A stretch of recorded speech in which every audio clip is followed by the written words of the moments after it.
នៅតែមានថ្នាំលាបក្នុងផ្ទះហើយអាហារក៏គ្រប់គ្រាន់សម្រាប់ពេលនេះដែរប៉ុន្តែខ្ញុំត្រូវការថ្នាំលាបបន្ថែមទៀតបើខ្ញុំមានខ្ញុំអាចបង្កើតរបស់របរបានច្រើនទៀតអ្នកណាទៅដឹងថាការបញ្ចប់ការសិក្សាពីសាលាសិល្បៈនឹងមានប្រយោជន៍នៅពេលបែបនេះប៉ុន្តែមុននឹងនោះខ្ញុំត្រូវគូររូបសម្លៀកបំពាក់កក់ក្ដៅខ្លះសម្រាប់ Porsche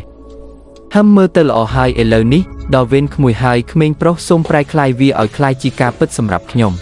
ពេលនោះសំឡេងមួយក៏បានរឡើងពីលើមេឃសូមអបអរសាទរអ្នកបានទទួលហោប៉ៅ4វិមាត្រហើយអ្នកអាចផ្ទុករបស់របរបានមិនកំណត់ពិតមែនទេPorscheអ្នកដូចជា Porsche មិនអីចឹង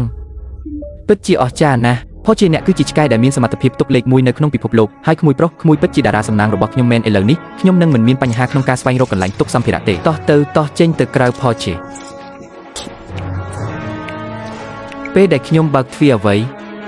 ហេតុអ្វីបានជាគ្រោះមហន្តរាយនេះលឿនម្ល៉េះគ្រោះមហន្តរាយឥឡូវនេះវាគ្រាន់តែមើលទៅដូចជាព្រើធ្លាក់ខ្លាំងប៉ុណ្ណោះសម្ភារៈគួរតែនៅមានសុវត្ថិភាពយ៉ាងហោចណាស់ក៏គ្មាននរណាម្នាក់គួរលួចថ្នាំលាបរបស់ខ្ញុំដែរនៅមានពេលតោះទៅ Porsche តោះទៅយកថ្នាំលាប